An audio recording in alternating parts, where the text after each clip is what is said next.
Hi, welcome to It's Not History, a podcast where the past is never dead, it's not even past. I'm Charles Stewart, and this is the first episode of our first series, Conestoga Town. Before we start, I'd like to give you a quick intro and invite you into the kitchen to help you understand the how and why of this multi-course dinner of a podcast. So I wanted to start this series and this podcast with what I thought was a simple question. What happened to the people that the river is named after? The river in question is the Conestoga River, and the people are the Conestoga, Native Americans, also known as the Conestoga Susquehannock, after the much larger tribe that they're descended from. Because the thing is, the river is still there, but the people aren't. And I wanted to talk about that. So I'm sure you've all heard this, but the advice you get when you start writing about stuff is to write about what you know, lived experience.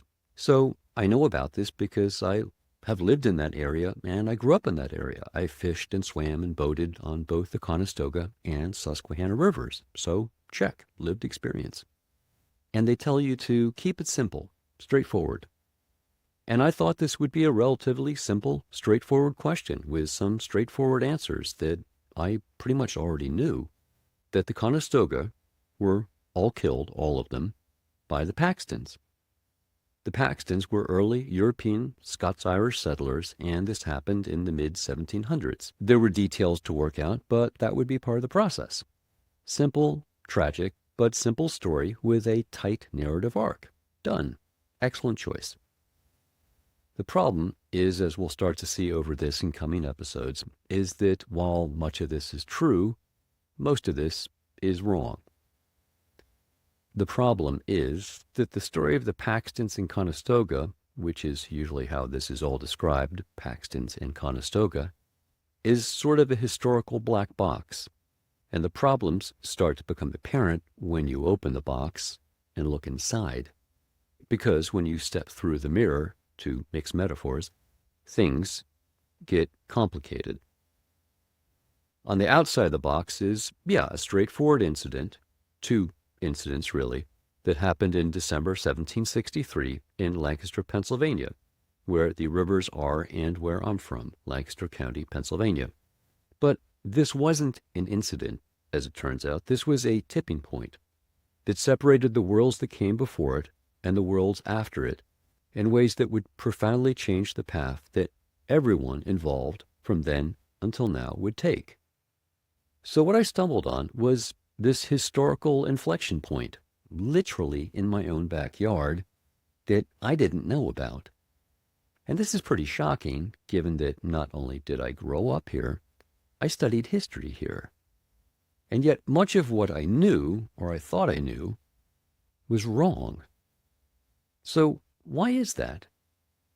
Well, people who know me are likely to assume it's because either I wasn't paying attention in class that day or even in class that day.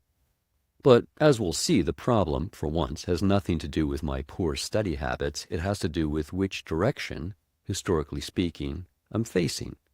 And that direction is west. Let me explain. So taking a step back for a second. When an event or series of events happen that profoundly change or alter the course of human events, change the direction of cultures or peoples or nations, while, it might not be recognized right away, people usually figure out pretty soon that the world now is different from the world before now. For example, after Caesar crossing the Rubicon, or the Battle of Sekigahara, or the signing of the Declaration of Independence, or August 1914, people understood, if not right away, then pretty soon after that, that they were in a different world, on a different path than the one before. Not so with the events of 1763, not then, not now, and certainly not for me.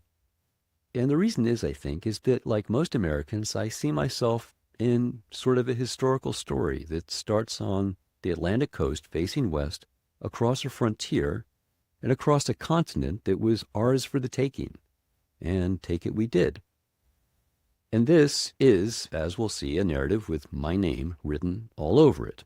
So it's a fine story, but it's also one with a seriously limited perspective.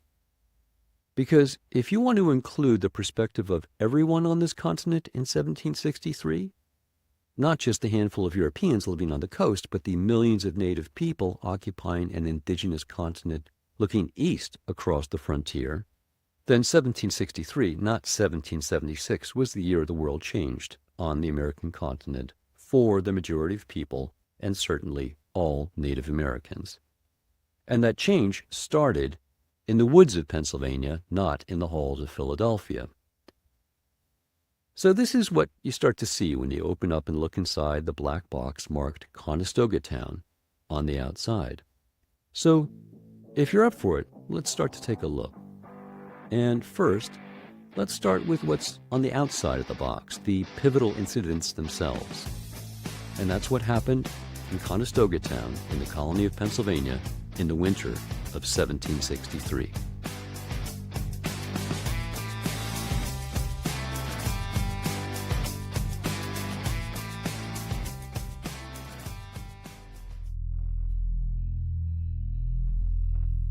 So December 14th, 1763, was one of the coldest days on record in central Pennsylvania. A frigid mist rolled off the Susquehanna River, and deep snow had been pounded into ice on the roads. And ignoring all this, a group of about a dozen riders left the town of Paxton on the eastern bank of the Susquehanna River and rode south to a small village named Conestoga Town. When they got there, the riders dismounted and, going house to house, killed everyone they found. They used knives and axes, and it took only a few minutes. When they were done, 6 bodies lay in deep, blood-soaked snow. They scalped several of the corpses and hung the scalps from their saddles as trophies. Then they remounted and rode home. However, their work wasn't done.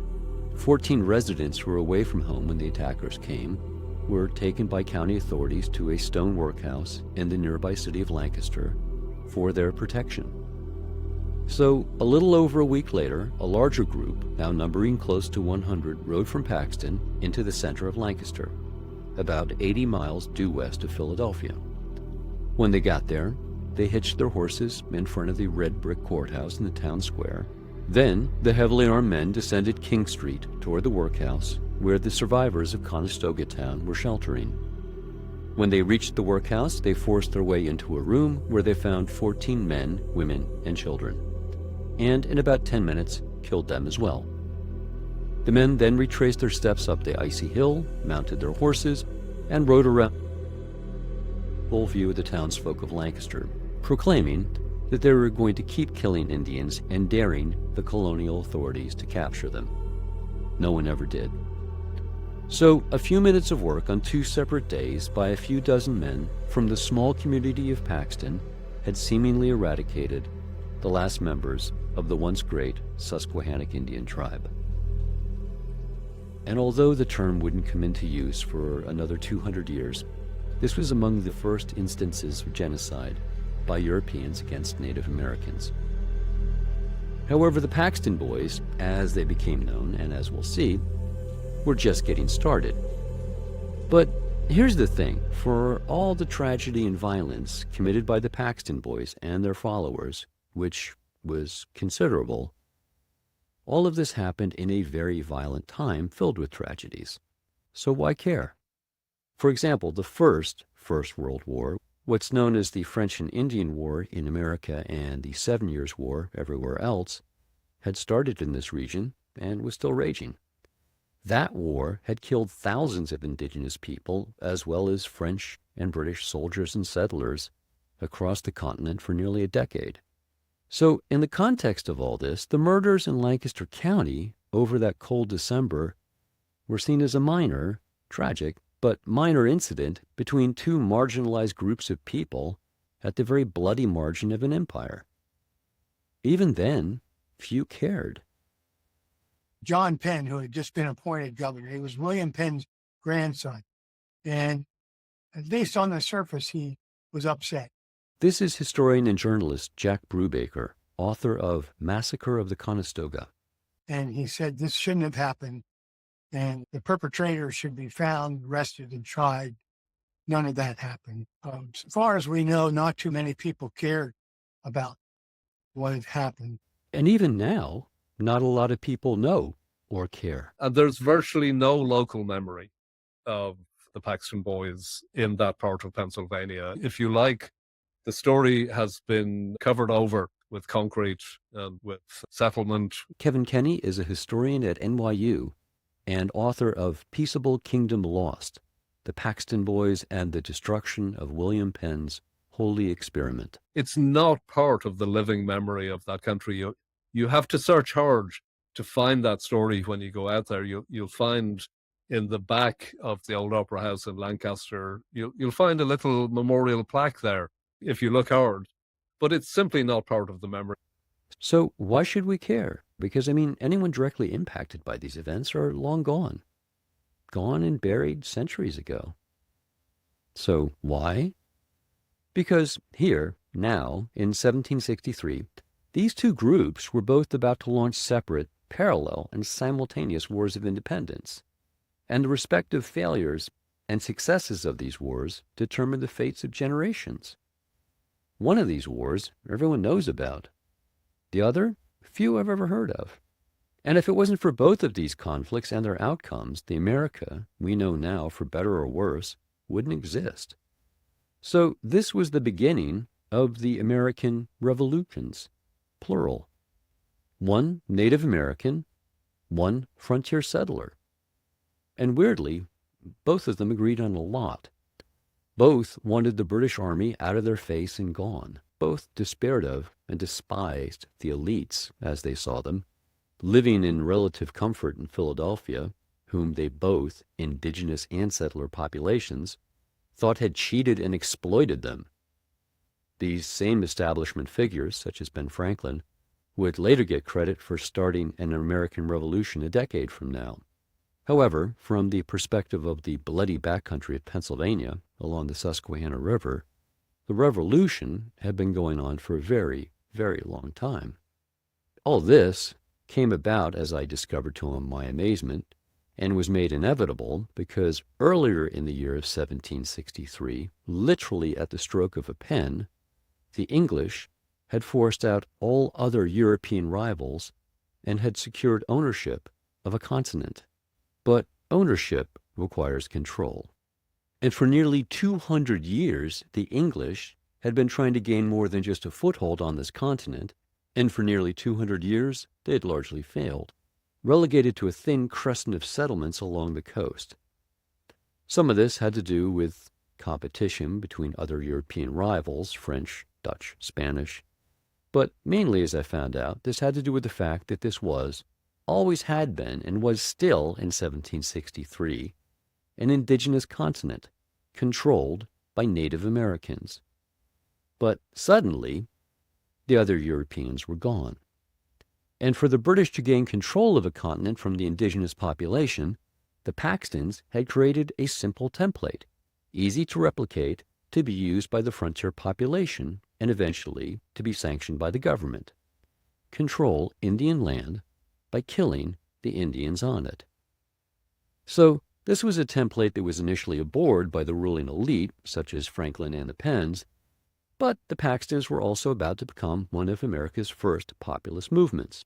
They became part of what was probably the first social media campaign, fought between political elites and populist upstarts claiming to represent the real people in the heartland of America. And, if you're thinking that much of this sounds eerily familiar, just remember what Mark Twain said. History doesn't repeat itself, but it does rhyme.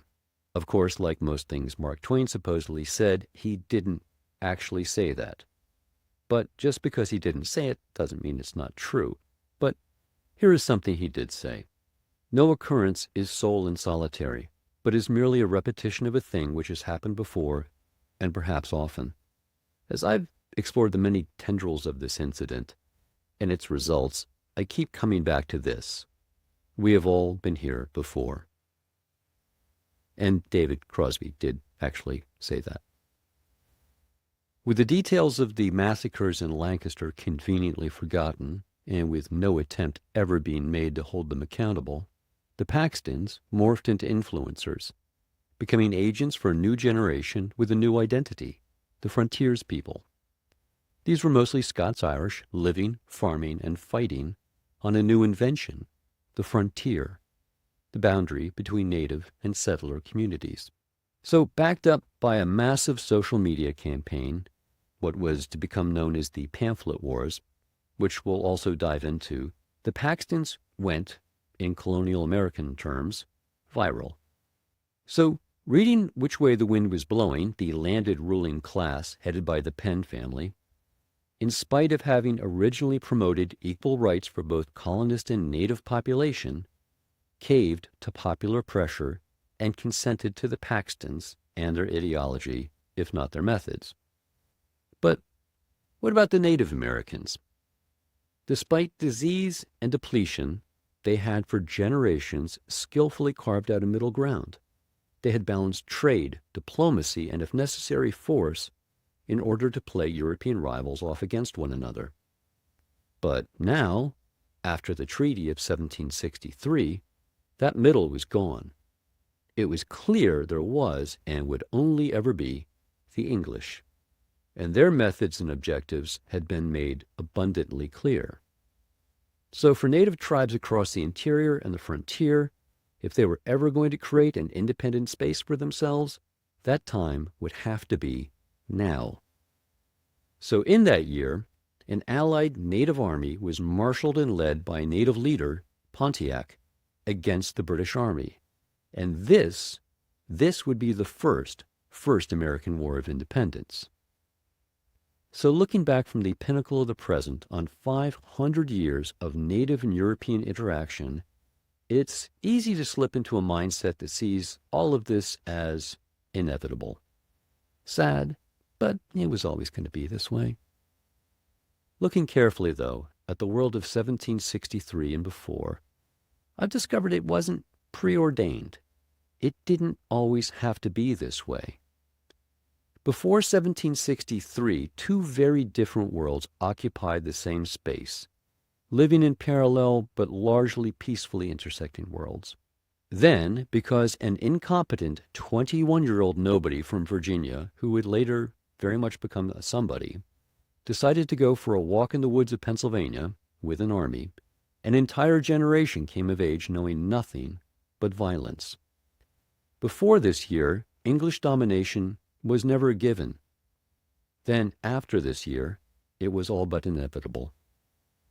Before this, for several generations, this land in central Pennsylvania had stood in contrast as a shining example to the colonies around it. It had been a stable middle ground between settler and native cultures. In fact, it had been an attempt at a utopian paradise, a peaceable kingdom, founded by a Quaker visionary with both the means and the motivation to make it happen. Almost. But this was a long time ago, and even me, a kid who grew up in Lancaster, studying history in Lancaster, I've discovered that I don't really know much, and much of what I thought I knew was pretty much wrong. And in that, I'm in good company. Jack Brubaker. Early 18th century is particularly bad, but even 1763 is difficult. There are not many records left. So I found out that I was going to have to spend much more time than I thought unraveling the complexities of the era. So, why bother even trying to figure this out? Because what happened here wouldn't stay here. It would soon spread. And the mob, bent on murder, would turn into an army bent on genocide. And then they would march like White Walkers through the winter of 1764 on Philadelphia, the largest English-speaking city in the world, next to Dublin and London, vowing to kill all the Indians sheltering there and the Quakers who protected them. So soon the world would be forced to reckon with the Paxtons and their template. Everyone from Benjamin Franklin in Philadelphia to King George III in London. And for the government in Pennsylvania, then the nation, a bargain was struck between the frontier and the powers that be. Because after the Treaty of 1763, there was no middle. It had not held. Where there had been a middle ground, there was now a new concept, one that didn't exist before, but now we take for granted, the frontier. Where once there had been a shared space for trade and diplomacy, there was now a line. And that line would inexorably push west until it hit the Pacific Ocean on the other side of the continent. Before this time, people talked about the backcountry. But as we'll see, when the Paxtons put down axes and picked up pens to talk about themselves and where they lived, it was on the frontier. And this crucially is the new reality, the new construct. Because, as historian Patrick Spiro points out in his work Frontier Country, The Politics of War in Early Pennsylvania, quote, the arrival of war transformed Pennsylvania into, quote, frontier country. Becoming a frontier country was an experience that meant different things to different people. For officials and administrators, frontiers were abstract geopolitical zones that they needed to manage during the war, but that could disappear with peace. For colonists who lived in these regions, becoming a frontier was a deeply personal process through which these civilians turned into combatants in a ferocious war. They became, in their own words, a frontier people. And the Paxtons were frontier people. And from the deeply personal perspective of the ferocious frontier, the time for diplomacy and trade was over. With the line drawn, it was time for erasure. The terrible irony of all this is that the Conestoga were not facing east from Indian country, as historian Dan Richter terms it in his influential book of the same name. They lived in the east, behind the Paxtons, behind the lines, living in the rolling farm country on land granted to them by the founder, William Penn himself, living more peacefully and integrated than any other native people, providing a peaceful, useful example, a showpiece of how to get along and go along with settler society. So how? Why? Because I think that really sums up a lot of how the Susquehannock and the Conestoga-Susquehannock people have been viewed basically throughout all history from contact to present, which is basically what utility can we find in these people. This is Michael Mantooth, a historian and Native American. And today that's transformed because there's no utility, right, in recognizing the survival of our tribe. There's no utility in doing that. In fact, there's legal complications in doing that. And I think that particular theme of where do colonial mindsets find us useful, right? I think that's been a strain that's continued all the way through to present. All the way through to the present. This was the Southern York County School District who they voted to remove the mascot, and we wrote this really lovely letter commending their decision, and then they voted to reinstate it. Tonight, the discussion over a controversial school logo continues as the school district in Southern York County revisits its decision to remove the logo that depicts a Native American. The Southern York County School Board voted last year to remove the Susquehannock Warrior logo, but tonight the school board decided to revisit that decision, something some members of the community are in favor of. Do not resign our warrior logo. Let's educate, not eradicate. Like 2 weeks later, I think they voted to reinstate it because they had school board elections and a lot of school board members ran specifically on bringing back the mascot. And it's like, man, why are we still doing this? Like, come on. So why? Because it's a complicated story and it's an uncomfortable one. This is historian Will Fenton, creator of Digital Paxton. And you know what? History, it's not a fairy tale. It's not supposed to make you feel good. It's supposed to help you understand who you are and who your neighbors are. And that requires nuance and a willingness to deal with cognitive dissonance. And that is uncomfortable. So why? Because it's not history. It's an ongoing story with a lot of nuance and dissonance, and implications being felt to this day, and one that feels, for me, more than a little personal, which we'll explore in the next chapter, where we visit where it all started for the Conestoga, the Paxton, and me. So join us next time on It's Not History. Thanks for listening. So go to itsnothistory.com. You can find show notes, resources, and photos. And if you liked this, our first episode of our first series, please remember to subscribe and share it with someone you like.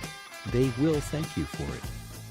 I'd like to thank our guests and contributors, Molly Wolanski, Debbie Saylor, Michael Mantooth, Lee Francis, Kevin Kenny, Will Fenton, and the amazing Jack Brubaker.